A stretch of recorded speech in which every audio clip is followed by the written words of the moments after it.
پاکستانیوں کیسے کیسے لوگ بوٹ پالش کرتے کرتے اینکرز بن جاتے ہیں۔ اب آپ حالت دیکھیں کہ حسن ایوب خان صاحب کا ایک میسج آیا ہے کہ صوبے کے وزیر اعلیٰ کی ڈیمانڈ اگر غیر قانونی ہو تو کیا اسے پورا کیا جانا چاہیے؟ جواب ہے نہیں۔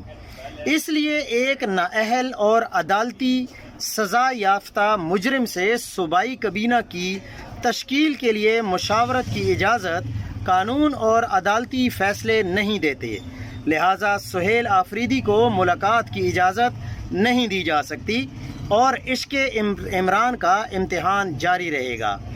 یہ کہہ رہے ہیں کہ یہ غیر قانونی اور غیر آئینی ہے، جبکہ اسلام آباد ہائی کورٹ کے چیف جسٹس اور ان کے ساتھ 2 رکنی بینچ یعنی اسلام آباد کا لارجر بینچ یہ فیصلہ دے چکا ہے کہ آپ جا کر عمران خان سے ملاقات کر سکتے ہیں اور یہ آپ کا آئینی اور قانونی حق ہے۔